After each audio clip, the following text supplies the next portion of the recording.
बहुत लेट जुड़े हैं आप, इतना लेट ना जुड़ा करिए। जी गुरु जी, नहीं जुड़ेंगे। जल्दी जुड़ा करिए। चलिए लिखिए, राहु केतु की विशेषता। राहु केतु की विशेषता।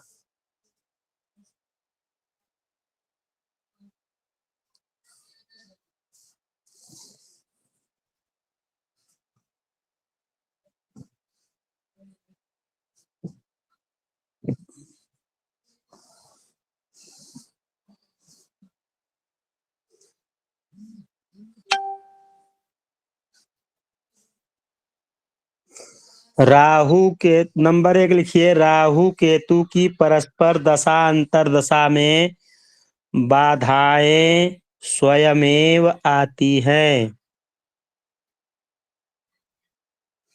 राहु केतु की परस्पर दशा अंतरदशा में बाधाएं स्वयमेव आती हैं।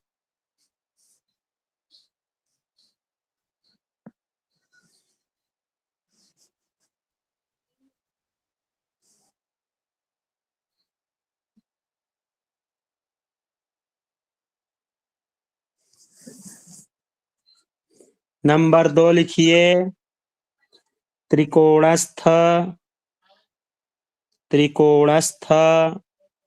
राहु केतु यदि 2-7 भावेश के साथ हो तो मारक होते हैं।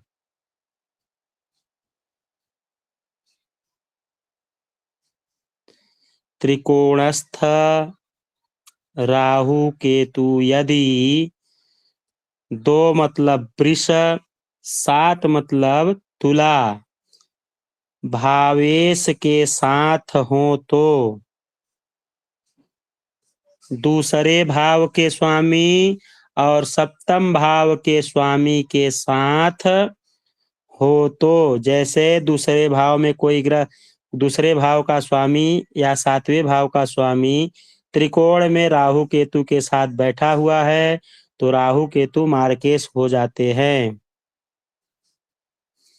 2-7 भावेशों के साथ हो तो मारक होते हैं।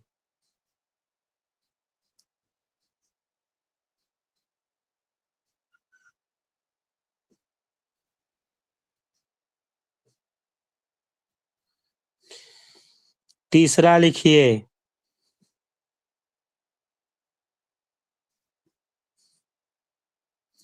त्रिकोणेशों से युत या दृष्ट। त्रिकोणेशों से युत या दृष्ट जो त्रिकोण के स्वामी हैं। त्रिकोणेश मतलब त्रिकोण, 2 त्रिकोण के स्वामी हैं। त्रिकोण से या तो युत हो, उनके साथ हो, या तो दृष्ट हो। त्रिकोणेशों से युत या दृष्ट राहु केतु यदि दूसरे या 7वें भाव में हो तो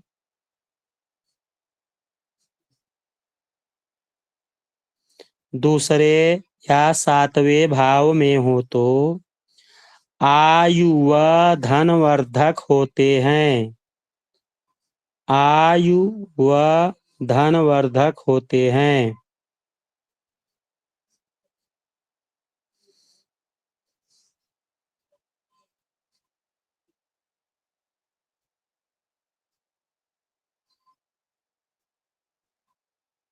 नंबर 4 लिखिए,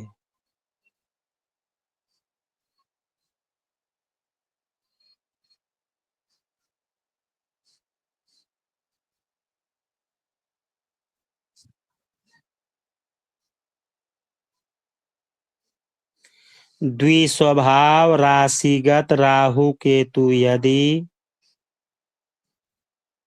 द्विस्वभाव राशिगत राहु केतु यदि त्रिकोणेशों से युत हो तो यदि त्रिकोणेशों से युत हो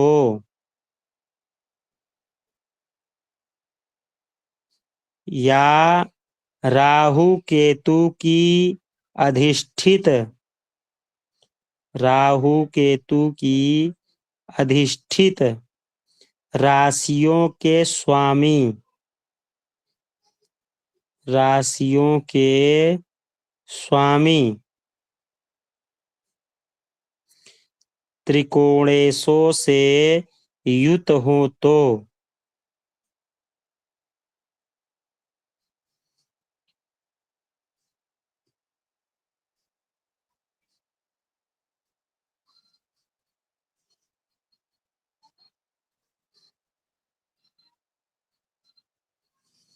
त्रिकोणेशों से युत हो तो वे सदैव राज्य व धन देते हैं। वे सदैव राज्य व धन देते हैं।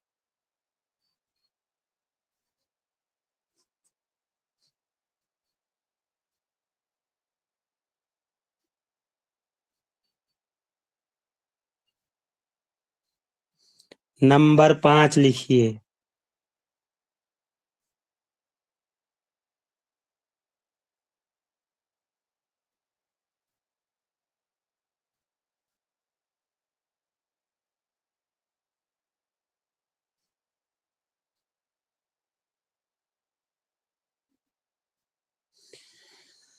चर या स्थिर राशिगत राहु केतु चर या स्थिर राशिगत राहु केतु केंद्र या त्रिकोण में स्थित हों। केंद्र या त्रिकोण में स्थित हों और कारक ग्रहों से युक्त हो तो और कारक ग्रहों से युक्त हो तो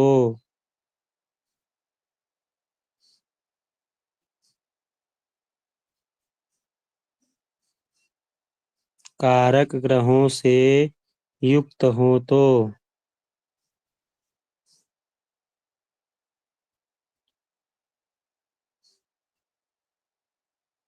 अपनी दशा में विशेष वृद्धि करते हैं। अपनी दशा में विशेष वृद्धि करते हैं।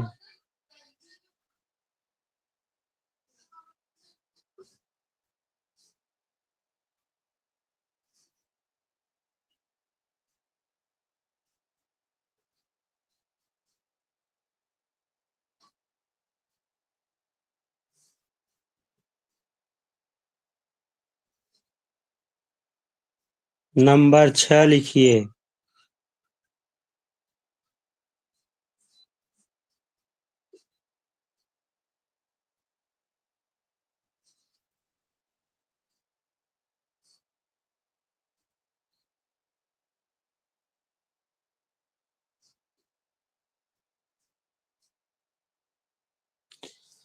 राहु केतु अशुभ भाव में बैठकर भी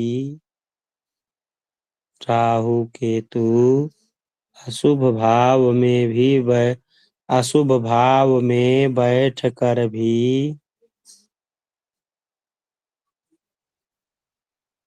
अशुभ स्थानों में बैठकर भी कारक ग्रहों से युक्त हो तो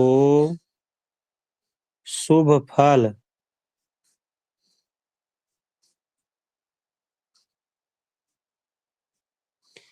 राहु केतु अशुभ स्थानों में बैठकर भी कारक ग्रहों से युक्त हो तो शुभ फल एवं शुभ भाव में बैठकर भी एवं शुभ भावों में बैठकर भी मारक ग्रहों से युक्त हो तो मारक फल ही देते हैं।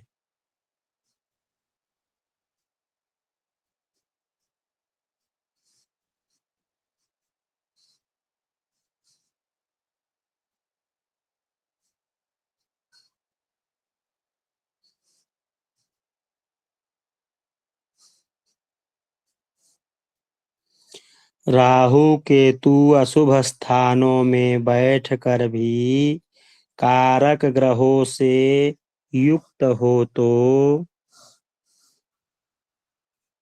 शुभ फल एवं शुभ भावों में बैठकर भी मारक ग्रहों से युक्त हो तो मारक फल ही देते हैं। ये समझ में आया?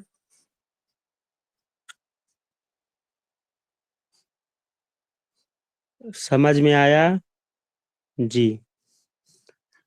सुनील जी, आपको समझ में आया? जी आ गया।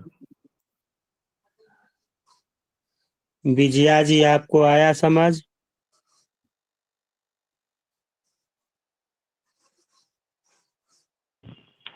जी गुरुजी, थोड़ा थोड़ा समझ में आया है। चलो ठीक है। 7वां लिखिए, नंबर 7। नंबर 7, राहु केतु यदि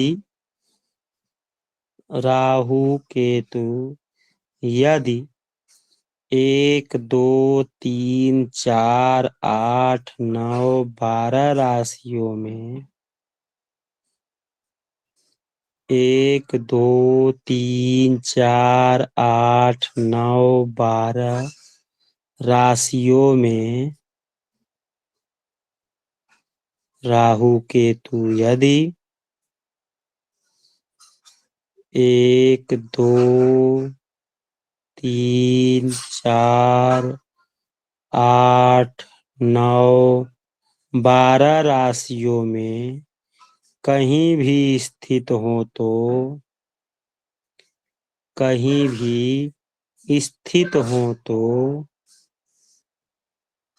कुछ न कुछ स्थित हो तो कुछ न कुछ अच्छे फल अवश्य देते हैं। कुछ न कुछ अच्छे फल अवश्य देते हैं।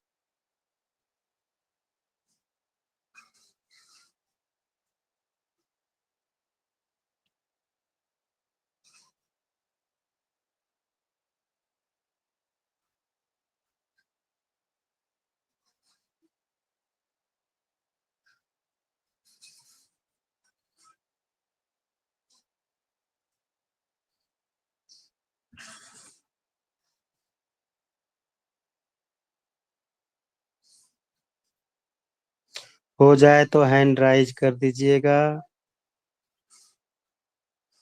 जी। लिखिए, शनि शुक्र एवं गुरु का विशेष नियम।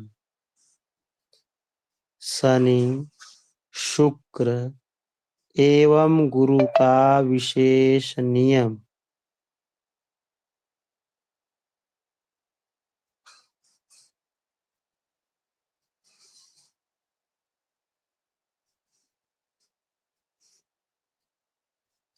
नंबर 1 लिखिए, शनि एवं शुक्र दोनों शुभ या अशुभ स्थानों में बैठे हों।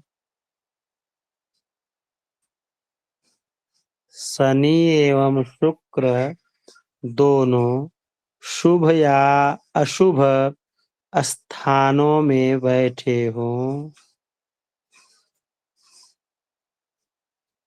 शुभ या अशुभ स्थानों में बैठे हों। दोनों बलवान हों।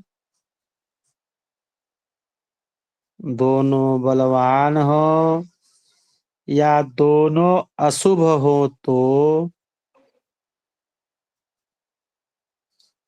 दोनों बलवान हो या दोनों अशुभ हो तो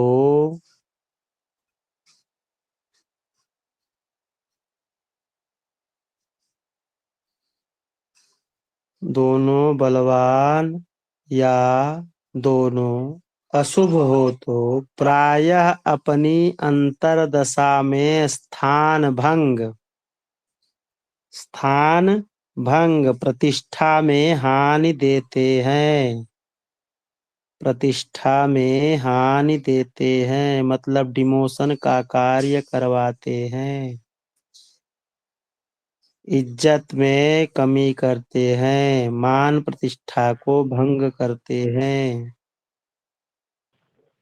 गुरुजी मेरा ना एक नीचे छूट गया है थोड़ा सा।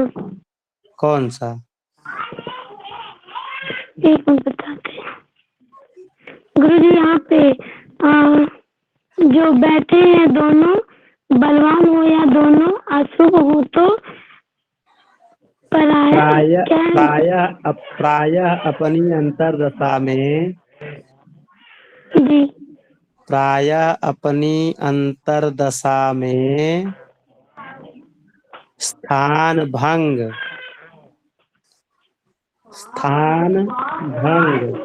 प्रतिष्ठा में हानि देते हैं।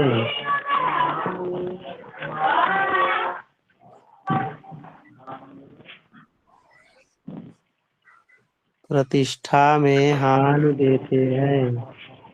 जी गुरुजी ओके। नंबर 2 लिखिए।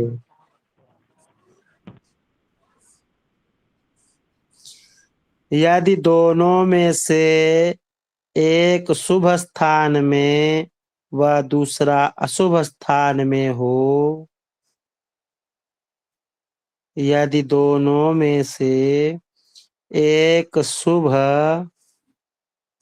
स्थान में दूसरा अशुभ स्थान में हो,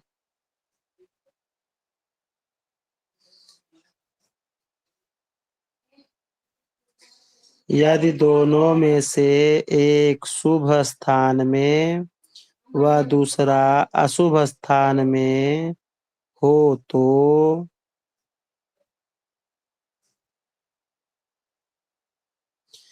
अथवा एक बली दूसरा निर्बल हो तो एक बली दूसरा निर्बल हो तो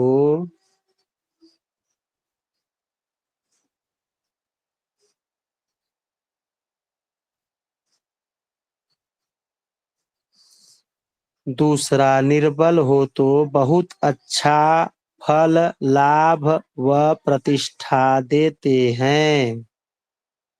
बहुत अच्छा फल लाभ व प्रतिष्ठा देते हैं।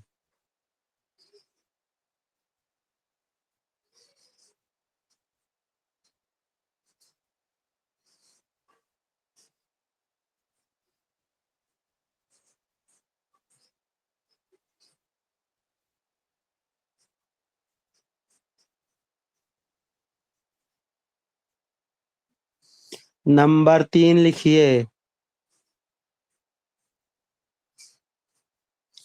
नंबर 3 यदि गुरु शुक्र दोनों भावानुसार या राशि के अनुसार, यदि गुरु शुक्र दोनों भावानुसार या राशि के अनुसार बलवान हो तो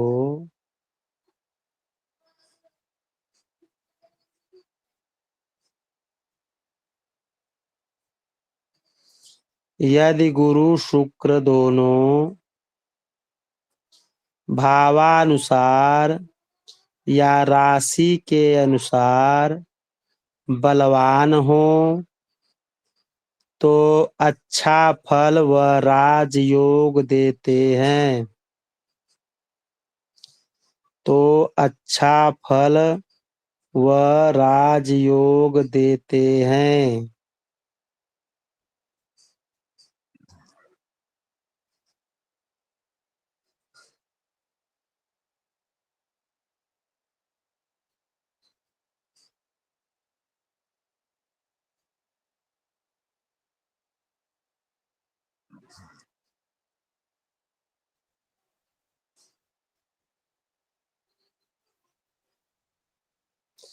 हो जाए तो हैंड राइज कर दिया करिए। नंबर 4 लिखिए। नंबर 4, इसके विपरीत इनमें कोई एक अशुभ भाव में हो या अशुभ भावेश से दृष्ट हो,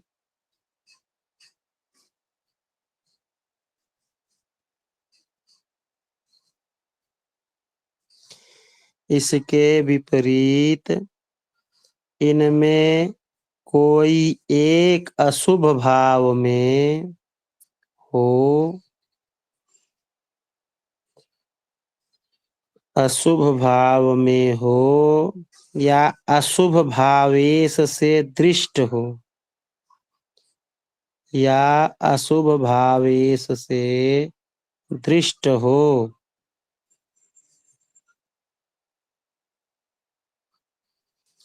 या पाप युक्त दृष्ट हो,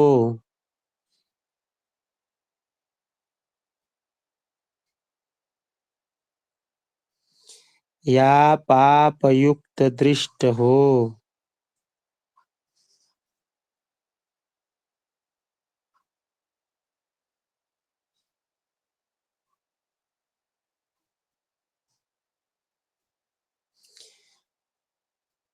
पाप युक्त दृष्ट हो तो परिवार में कलह, स्त्री से तथा पुत्र से वियोग तथा अपमान आदि देते हैं।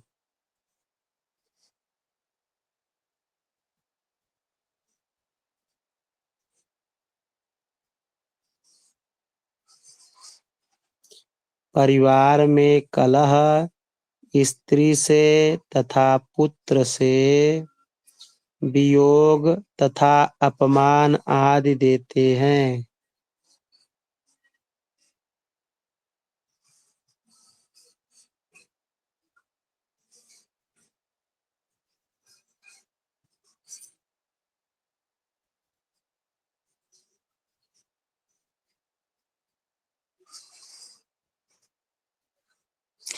एक नोट लिख लीजिए, नोट करके लिख लीजिए।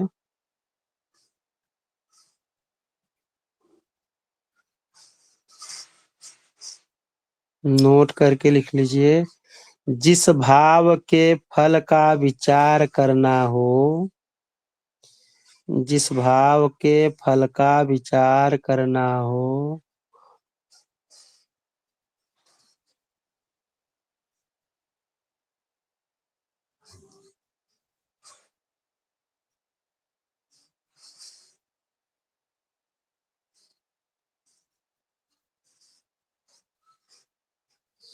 जिस भाव के फल का विचार करना हो, उसे लग्न मानकर लग्न कुंडली की भांति, उसे लग्न मानकर लग्न कुंडली की भांति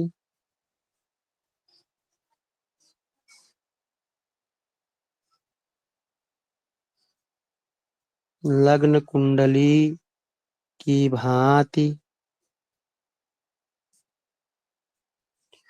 उस भाव से संबंधित रूप धन, उस भाव से संबंधित रूप धन इत्यादि का विचार,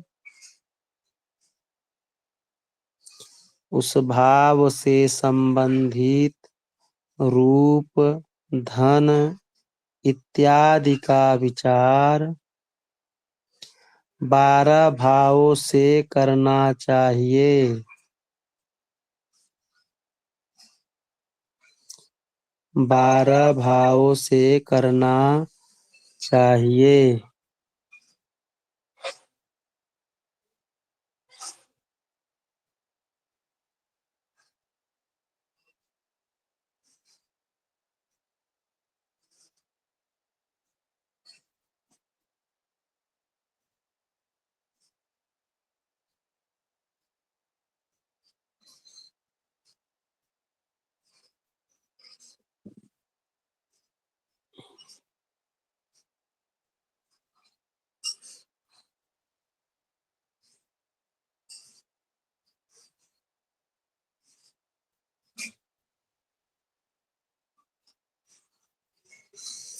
हो गया। लिखिए विश्वोत्तरी दशा फल।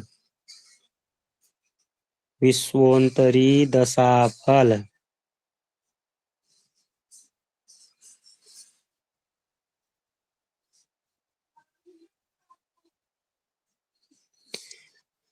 लिखिए यदि ग्रह अपनी उच्च राशि, मित्र राशि अथवा स्वराशि में स्थित हो, यदि ग्रह अपनी उच्च राशि, मित्र राशि, स्वराशि में स्थित हो तो अपनी दशा में अच्छा फल देते हैं। तो अपनी दशा में अच्छा फल देते हैं। अपनी उच्च राशि, मित्र राशि, स्वराशि में स्थित हो तो अपनी दशा में अच्छा फल देते हैं।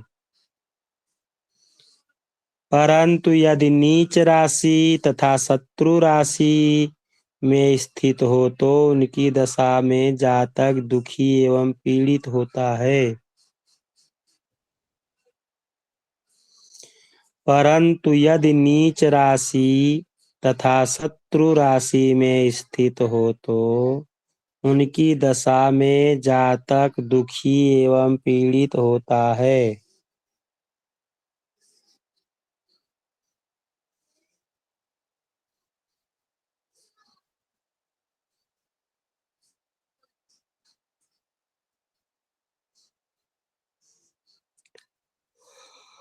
दूसरी लाइन में लिखिए, दूसरी लाइन में लिखिए नीचे से, ग्रहों का फल अपने दशा काल में सदा एक समान नहीं रहता।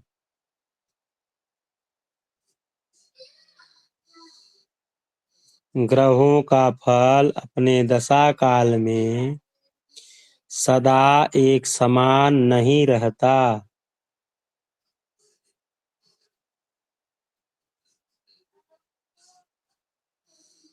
सदा एक समान नहीं रहता।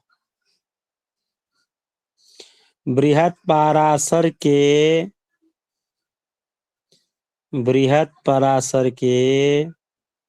दशा फलाध्याय में कहा गया है कि बृहत्पराशर के दशा फलाध्याय में कहा गया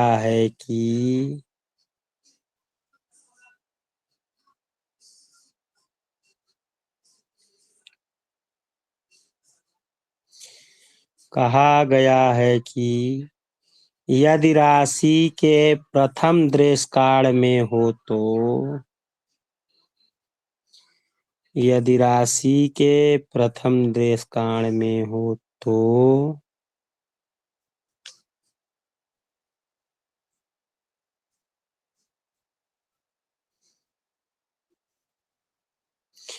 यदि राशि के प्रथम दृश काल में हो तो दशा के आरंभ में, मध्य दृश काल में, दशा के मध्य भाग में तथा अंतिम दृश काल में होने पर अंतिम भाग में फल होता है।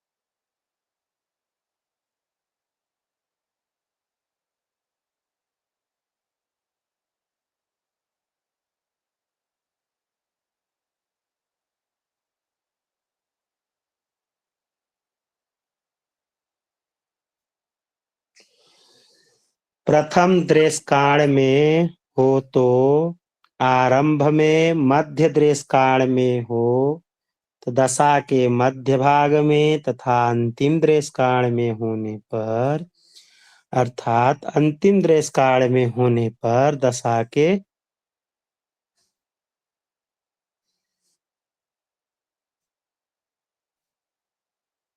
अंतिम जी, में लिख नहीं पाए गुरुजी, लिख हम्म नहीं पाए। एक बार गुरुजी उन्हें उन्हें बोलना है, ये जो प्रथम भाग में एक बार लास्ट में जो बोला है ना आपने, प्रथम देश काल में दशा के आरंभ में।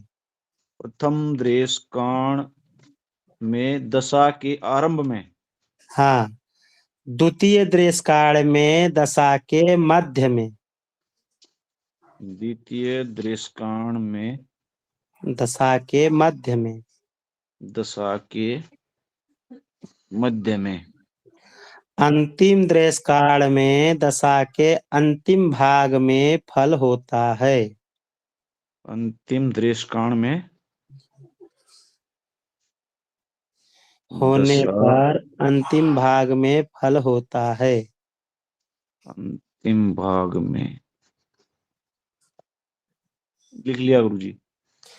यदि ग्रह वक्री हो तो फल प्राप्ति का क्रम विपरीत होगा। यदि ग्रह वक्री हो तो फल प्राप्ति का क्रम विपरीत होगा।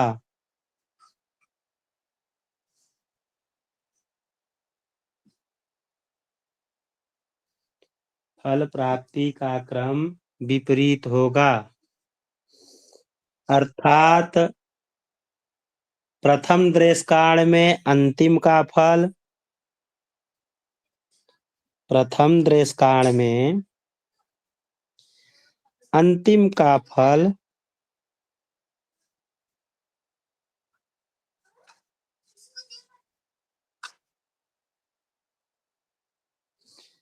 मध्यम देश काल में होने पर दशा मध्य में तथा प्रथम देश काल होने पर अंत में फल मिलता है या मिलेगा।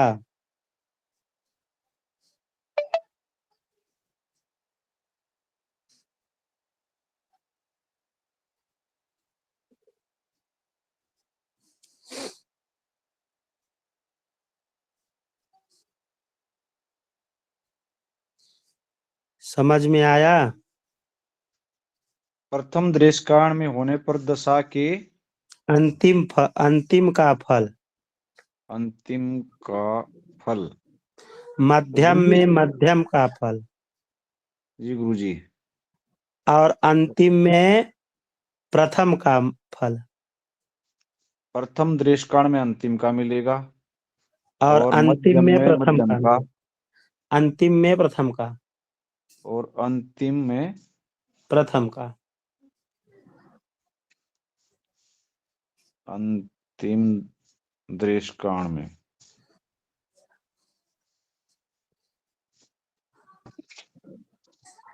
अंतिम का मिलेगा। हो गया? गुरुजी ये लिखा है, प्रथम में तो अंतिम का मिल जाएगा और मध्य में मध्यम का मिल जाएगा और हाँ अंतिम में प्रथम का मिल जाएगा। जी, ठीक है। अब लिखिए ग्रहानुसार दशाफल। ग्रहानुसार दशाफल।